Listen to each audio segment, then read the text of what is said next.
Сәлем қыздар, баршаларыңызға. Бүгін мен сіздермен тағы да бір лимфодренажды жаттығумен бөліскім келеді. Ол керемет сілкініс деп аталады. Оның кереметтілігін астында сипаттамадан міндетті түрде оқып таныспаңыздар.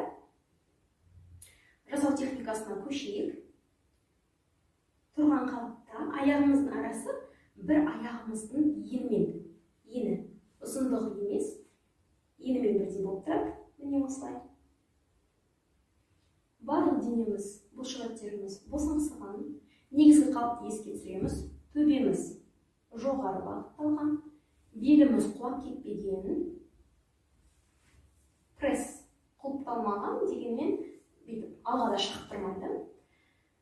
Сіздермен қазір сілкіністер жасайтын боламыз. Табанымызды максимум 2 см, идеалды түрде 1,5 см-ге жоғары көтеретін боламыз.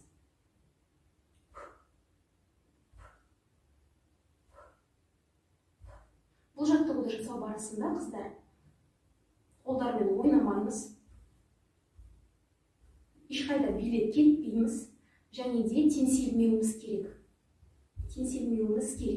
Егер де біздің балтыр бұлшықеттеріміз ауырса, демек техниканың дұрыс орындалмаған.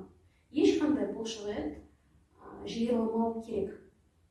Егер де бетіңіздің бұлшықеттері жиырылатын болса, жағыңызды сәл төмен ашып қойсаңыз болады.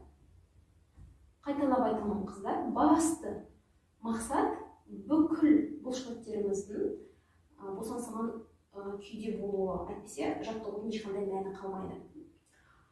Табанымыз жерге тиген кезде біз демді қысқа ғана шығарамыз. Дем алуымыз және дем шығаруымыз қысқа болады. Егер де демімізді деп шығаратын болсақ, басымыз ауырып кетеді, жаттығу сол жерде үзіліп түседі.